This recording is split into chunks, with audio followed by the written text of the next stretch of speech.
Badira urte batzuk mugimendu autonomoaren metodologiarekin lanean hasi ginela. Berrikuntza honek gure egunerokotasuneko lana erraztu digu. Orain espazio goxoagoak eta argitsuagoak ditugu, eta honek aukera berriak ireki dizkigu.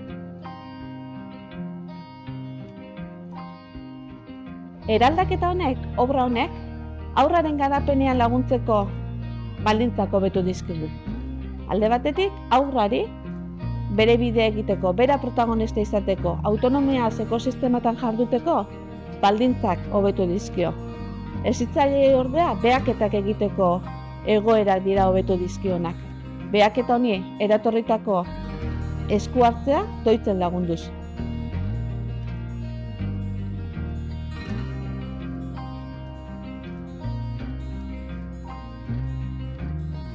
Mugimendu autonomoa ahalbidetzeko 3 zutabe edo oinarri ditugu. Lehenengo zutabean leudeke espazio eta materialari dagozkion irizpide guztiak. Bigarrengoan berriz, gure barne antolaketari dagozkion guzti horiek, ekosistemak noiz zabaltzen ditugun, ze irizpiderekin, eta hirugarren geruza litzateke profesionaloi hezitzailei dagokiguna. Eta hor barne sartzen dira gure esku hartze bateraturako irizpideak, haurrarekiko dugun begirada, eta azken finean, eraldaketa honek, berrikuntza hauek, gure lehenengo geruzan, gure lehenengo zutabe horretan eragin dute.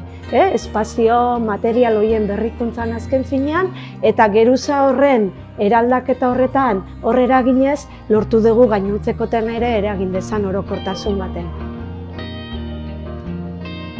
Udalan izenean nahi dugun nabarmendu obra honen atzean dagoena, azkenean elkarlan handia eta erabatekoa egon da udala eta herri eskolan artean, eta horrek udalantzat balio handia daka.